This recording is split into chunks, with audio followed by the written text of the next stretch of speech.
شفاء الجروح ولن ننكأ أي جرح إن لم نستطع أن نكون مرهما شافيا له. هذه بداية.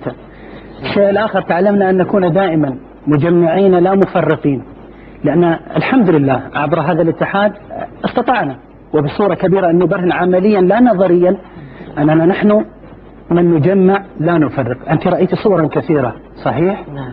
الآن سأريك صورا أخرى شاهديها على الشاشة.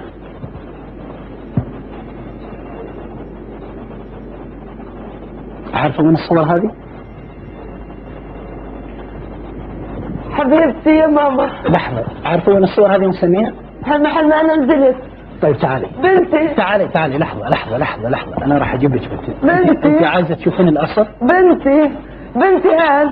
طيب البنت موجودة إن شاء الله وراح تشوفين، بس لحظة صبري عشان نجيب البنت. بنتي. طيب بنتي. هذا البنت جاية بس خليكي لحظة عشان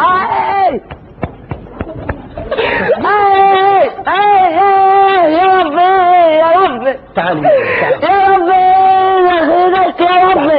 تعالي يلا يا ربي